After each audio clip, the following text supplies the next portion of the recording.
çay bardağı şekerimizi döküyoruz. Biz önceden 2 tane yumurtamızı kırmıştık. Şimdi mikserle 3 dakika mikserle karıştırıyoruz. Şimdi 1 çay bardağı sütümüzü döküyoruz. Ve yağımızı döküyoruz. 1 çay bardağı yağ. Ve pudra şekerimizi döküyoruz. Şimdi bir daha karıştırıyoruz. Kabartma tozumuzu ekliyoruz. Ve mikserle bir daha karıştırıyoruz. 2 bardak unumuzu ekliyoruz. Ve şimdi bir daha mikserle karıştırıyoruz. Şimdi bitirdik, kalıba döküyoruz. Şimdi kalıbımıza döküyoruz. Şimdi haydi fırına.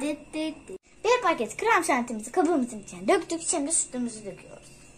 Karıştırıcımızla karıştırıyoruz.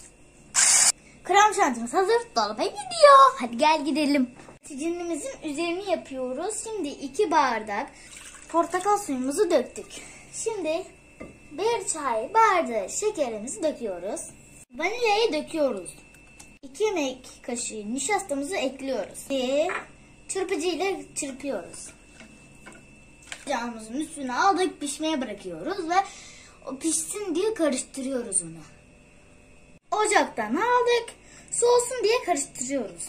Kekimiz oldu, fırından çıkartıyoruz. Krem şantimizi kekimizin üstüne sürüyoruz. Krem şantimizi koyduk. Jölemizi ekliyoruz.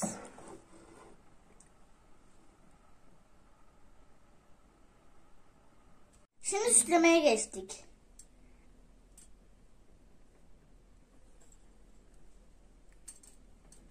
Şimdi Hindistan cevizini üstüne döküyoruz.